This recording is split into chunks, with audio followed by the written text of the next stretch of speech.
السلام عليكم ورحمة الله تعالى وبركاته. أهلا بكم بقناتي فرح إنيفير.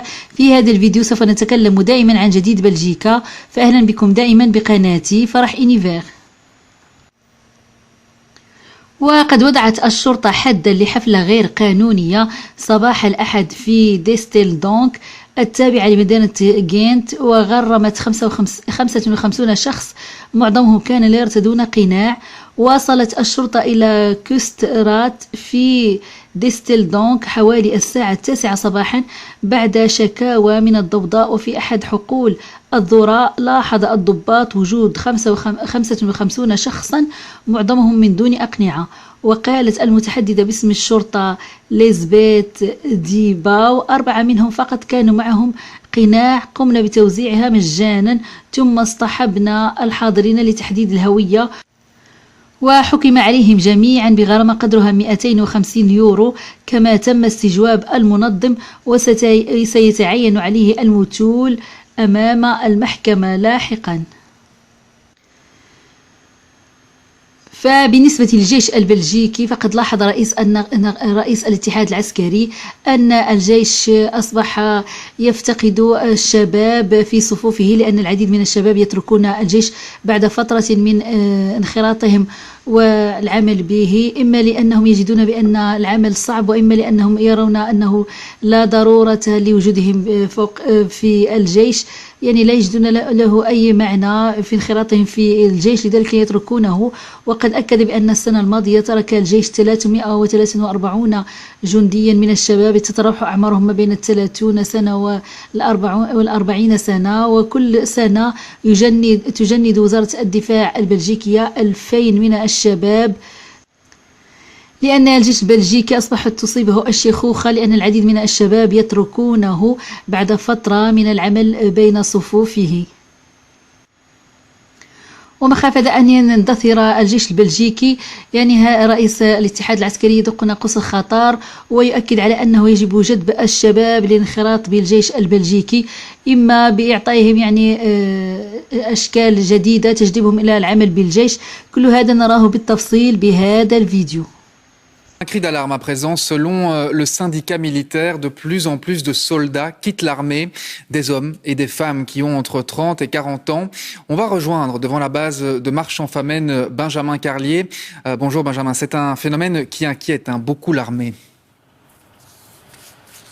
Oui Laurent, les chiffres parlent d'eux-mêmes. L'année dernière, en 2019, 343 départs de soldats âgés entre 30 et 40 ans. Quelques années auparavant, il n'était que quelques dizaines. Le phénomène s'accélère donc et risque de poser un véritable problème à la défense, puisque l'année dernière, on a recruté 2000 nouveaux soldats. Mais en même temps, il y en a 3000 au total qui sont partis. Cela veut dire bien que la défense est moins garnie qu'il y a quelques années. Alors pourquoi ces désertions de jeunes quelques années après leur entrée en service? Bien pour un des syndicats, un des principaux syndicats de la défense. Il s'agit bien du fait que l'armée ne fait plus rêver. Les soldats se rendent compte de la dure réalité quelques années après leur engagement. L'armée est moins attractive, il y a moins d'entraînement, les missions sont un peu réduites aussi. Le travail, la charge de travail est assez élevée puisque il y a des départs, donc automatiquement la charge reste identique et c'est encore plus de travail en cumul pour les autres. Et c'est tout un ensemble de choses qui fait que voilà, ça pose problème. Et puis au niveau salarial aussi, c'est moins attractif. Alors au niveau salarial, pour une fonction équivalente, si vous comparez avec la police, il y a à peu près entre 300 et 400 euros de différence. Alors, autre problème pour ce syndicat, c'est le vieillissement de l'armée, puisqu'elle n'arrive plus à garder ces jeunes soldats âgés entre 30 et 40 ans. L'armée belge devient de plus en plus vieille et cela risque de poser d'autres problèmes. Souvenez-vous, en 2016, après les attentats, l'armée s'était déployée massivement dans les rues pour une mission de sécurisation. 1800 soldats qui assuraient la sécurité du pays 7 jours sur 7. Pour ce syndicat, demain, ce ne serait plus possible, tout simplement parce qu'il n'y a plus assez de soldats au sein de la défense.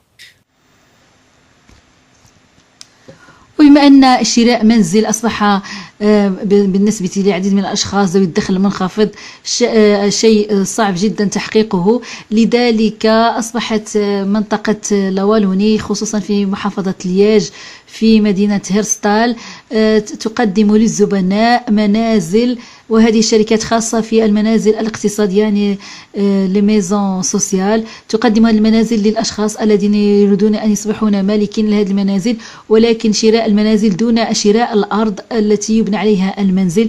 هذا هو الشكل الجديد الذي أصبح بإمكانه لهؤلاء الأشخاص أن يمتلكوا منزلا، ولكن يجب أن يدفعوا كل شهر 10 أورو يعني 10 يورو ككراء للأرض التي لا يشترونها، بل يشترون فقط المنزل المبني على هذه الأرض، ولهم اختيار الصباغة التي يريدونها أن يعملونها داخل المنزل، وكذلك المطبخ الذي يريدونه. هذه يعني شكل جديد موجود أيضا في منطقة بروكسل، والآن انتقل إلى منطقة لاوالوني خصوصا في محافظة لييج. هذا ما نراه بالتفصيل بهذا الفيديو. Considérablement augmenté ces dernières années, ce qui rend l'accès à la propriété difficile pour de nombreux Belges. Des sociétés de logement social proposent donc une alternative, acheter une maison, mais pas le terrain qui reste lui propriété de la commune.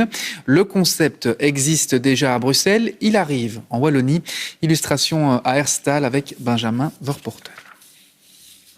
Une dernière signature et c'est fait. Jonathan et Sabrina sont officiellement propriétaires. Super, voilà, on y est, enfin. En tout cas, très content et très fier de ce projet-là. Et en tout cas, sans ce système-là, on n'aurait jamais pu avoir la maison. Jamais. Parce que les prix d'immobilier ont remonté incroyable mais vrai. Et pour celle-ci, il faut 320 000 euros. Mais ce couple a payé nettement moins. Il a économisé 70 000 euros. Ça, c'est grâce au Community Land Trust, un système qui propose d'acheter la maison, mais pas le terrain. Suivant la superficie du terrain, l'économie peut varier entre 30, 40, 50 000 euros d'économie à l'achat. Donc c'est un montant qu'on ne doit pas investir. Donc ça, c'est évidemment l'intérêt de la formule. Et puisque nous sommes une société de logement de service public, l'autre intérêt, c'est d'avoir un taux de TVA réduit. Le bénéficiaire doit tout de même payer un loyer de 10 euros par mois à la commune. Mais il a tous les droits d'un propriétaire. Il peut choisir la peinture, le carrelage, sa cuisine. Et s'il le souhaite, il peut aussi revendre sa maison. Quand on est propriétaire des briques, même sans être propriétaire du terrain, c'est transmissible. Donc on peut le vendre. Et c'est aussi transmissible par succession, par héritage. Donc oui, c'est un bien comme un autre. Mais ce système d'achat particulier ne s'adresse qu'à des profils bien précis. Le candidat ne peut pas déjà être propriétaire et ses revenus annuels imposables doivent être inférieurs à 53 900 euros, auxquels on peut ajouter 5 000 euros par personne à charge. Ce système est donc une alternative aux logements sociaux et il semble séduire les autorités régionales. Dans le financement global du secteur ainsi que dans le fait de finalement diminuer le nombre de ménages dans l'incapacité de se loger, c'est une solution qui peut être très intéressante. Une solution encore assez rare en Wallonie, mais beaucoup plus présente à Bruxelles, là où les terrains sont les plus chers. وقد أعلن ما يسمى لو بارك ميني أوروب المتواجد بهيزل قرب لطميوم أنه سوف يغلق أبوابه بنهاية العام، يعني في 31 من شهر دجنبر يعني ديسمبر 2020 سيغلق أبوابه. وأكد هذا يعني لو بارك يعني هذا الحديقة ميني أوروب المتواجد بها العواصم الأوروبية بشكل مصغر على أنه سوف يغلق أبوابه لأنه لم يكن هناك اتفاق لتجديد بقائه، وسوف يغلق بعد 31 سنة من العمل في وسيغلق بعد 31 سنة من وجوده، حيث أنشئ أول مرة 1989، حيث أنشئ لأول مرة ببروكسل، وقد استقبل أكثر من 10 ملايين زائر من بينهم صغار وكبار. وهذا الإعلان يعني أعلن اليوم بأنه سوف يغلق أبوابه في نهاية هذه السنة. هذا نرى بالتفصيل بهذا الفيديو. Tourisme, c'est officiel, le parc Mini Europe ferme ses portes définitivement le 31 décembre prochain. Le personnel a été prévenu en début de semaine. Ce parc avait été inauguré en 1989. Il a accueilli au total plus de 10 millions de visiteurs. La direction espérait trouver un accord pour être toujours présent sur le site du Heysel, même après sa transformation. Mais cela n'a pas été possible.